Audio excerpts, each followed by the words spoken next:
Bonjour et bienvenue dans cette vidéo sur le blog du Tips Mac. Aujourd'hui, je vais vous montrer comment prendre le contrôle à distance d'un ordinateur à partir d'un Mac. Donc vous pouvez prendre le contrôle d'un PC mais aussi d'un Mac grâce à un logiciel qui s'appelle TeamViewer. Alors je vais aller sur le site pour le télécharger. TeamViewer, voilà. Donc vous tapez TeamViewer comme ça dans Google, vous allez aller sur ce premier site ici pour le télécharger. Voilà, on va cliquer sur téléchargement. Vous allez aller sur la version Mac et vous allez tout simplement cliquer ici pour télécharger. Voilà. Le logiciel va se télécharger. Donc on va l'installer. Moi il est déjà installé sur mon Mac, mais c'est pas grave, je vais le réinstaller, comme ça vous voyez un petit peu la manipulation pour l'installer si vous êtes débutant. Donc voilà, ça prend un petit peu de temps, mais c'est quand même relativement rapide. Donc ce qu'on va faire, c'est qu'on va l'installer dans le dossier application, une fois qu'il sera téléchargé. Et ensuite, on va glisser l'icône dans le dock pour l'avoir un petit peu rapidement à disposition. Donc voilà, le téléchargement ici, vous voyez, il suffit de cliquer sur la flèche se termine. Je double-clique dessus, le point DMG s'ouvre, donc c'est une image disque, et il me propose d'installer le logiciel. Donc je vais faire continuer, continuer. Voilà, j'installe ça comme ceci. Donc l'installation est vraiment très facile, hein, il suffit de suivre les indications. Et là, je vais fermer. Voilà, tout simplement. Alors il se peut qu'il vous demande de créer un mot de passe. Dans ce cas-là, s'il vous demande ça à l'installation, vous cliquez sur ignorer. Il y a un petit lien en bas, vous faites ignorer. Il n'y a pas besoin du tout de créer de mot de passe pour se servir de TeamViewer. Donc vous allez jusqu'au bout de toutes ces étapes. Alors moi je vais le quitter, je vais vraiment faire comme si je venais de l'installer. Donc là je vais faire comme s'il n'était pas dans mon dock. Donc une fois que le programme est installé, il va se loger dans le dossier application. Donc on va aller le chercher ici. Je vais le glisser dans mon dock, voilà. Et je vais tout simplement le lancer. Il faudra que la personne en face de vous fasse strictement la même chose, c'est-à-dire qu'il installe aussi TeamViewer, que ce soit sur un PC ou un Mac. D'accord ? Voilà, donc je lance TeamViewer. Vous pouvez contacter la personne par téléphone pour lui dire de lancer TeamViewer aussi. Donc là, j'ai contacté un ami qui a déjà lancé TeamViewer sur son Mac. Il m'a donné son idée. Donc la personne, votre ami, possède donc un Mac ou un PC. Vous voulez prendre le contrôle de cette machine. Il va falloir vous lui demander son idée. Donc la personne, comme vous, elle aura lancé TeamViewer. Elle va vous donner son idée. L'idée de la personne, vous allez le copier ici, et elle va vous donner ensuite son mot de passe. Donc là, c'est ce que je vais faire. Mon ami m'a donné son idée, et ensuite il m'a envoyé un SMS, donc je vais regarder mes SMS, et je vais rentrer le mot de passe qu'il m'a donné. Voilà.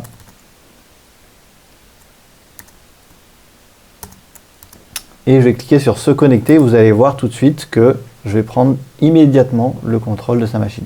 Voilà, là je suis sur son Mac, donc pour l'instant je ne l'entends pas, il ne me voit pas, mais c'est assez simple maintenant pour activer les commandes vocales. Vous allez voir que ça va être vraiment facile.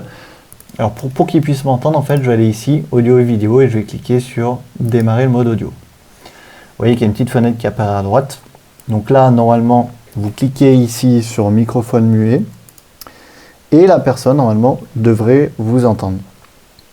Voilà, et pour que vous l'entendiez lui, il va falloir que lui il clique ici. Donc vu que je peux prendre le contrôle de son Mac ici, vous voyez, je peux tout à fait prendre cette fenêtre, hein, la déplacer, la fermer. Alors suivant la connexion, ça peut être plus ou moins lent. Donc il suffit de cliquer de son côté sur cette icône aussi, ici. Ça prend un petit peu de temps. Les connexions ne sont pas toujours très rapide. Alors ça, si vous êtes en ville, hein, ça va aller très très vite, mais si vous êtes à la campagne, comme c'est mon cas, ça va un petit peu plus lentement. Donc Lionel, est-ce que tu m'entends? Oui, parfaitement. Parfaitement, moi aussi je t'entends très bien. Alors, et pour se voir, bah, c'est exactement la même chose. Donc on va cliquer ici sur la caméra. Voilà, si j'y arrive.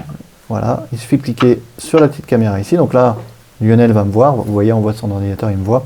Et si Lionel clique ici, et bien normalement je vais le voir aussi. Voilà, ça prend un petit peu de temps. Salut Lionel, tu vas bien? Salut.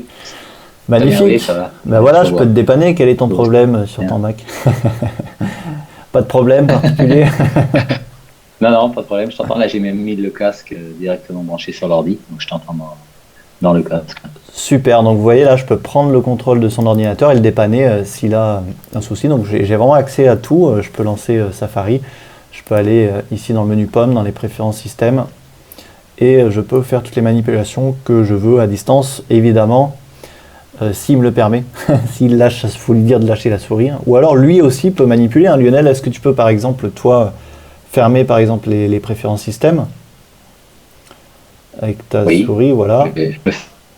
Hop, voilà, c'est fait. Voilà, donc chez lui c'est fait, vous voyez qu'il y a un tout petit temps de latence. Tu peux fermer Safari. Donc ce qui est intéressant, vous voyez, c'est que vous pouvez aussi, vous pouvez prendre le contrôle, mais aussi guider la personne pour faire des choses sur son Mac. Puis si elle ne voit pas qu'est-ce que vous voulez dire, vous pouvez tout simplement prendre la main et lui montrer. Donc c'est vraiment super parce que quand quelqu'un n'arrive pas à faire quelque chose ou qui est vraiment bloqué, vous prenez la main sur l'ordinateur et vous pouvez le dépanner. Et c'est valable dans les deux sens puisque si Lionel voulait prendre la main de mon ordinateur, il suffirait de fermer TeamViewer, que lui me demande mes codes au démarrage et il prendrait le contrôle de mon Mac aussi. Et ce qui est assez intéressant, c'est que ça marche de Mac vers PC et de PC vers Mac. Donc on peut tout à fait à partir d'un PC lancer TeamViewer et prendre le contrôle d'un Mac et inversement.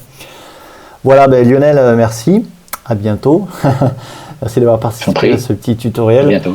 Merci d'avoir suivi cette vidéo. Donc, dernière chose, pour quitter TeamViewer, à partir du moment où moi je quitte TeamViewer, ce que je vais faire, eh bien, ça va couper la connexion chez Lionel aussi. Voilà, là je le quitte, donc il me demande OK. Voilà, la connexion est coupée. Et pas d'inquiétude, je ne pourrai pas reprendre le contrôle de l'ordinateur de Lionel, puisque, en fait, si je veux me reconnecter ici, il va tout simplement me refuser le mot de passe, puisque à chaque connexion, le mot de passe change, bien évidemment. Voilà. Merci d'avoir suivi cette vidéo. Je vous dis à très bientôt sur le blog Utipsmac.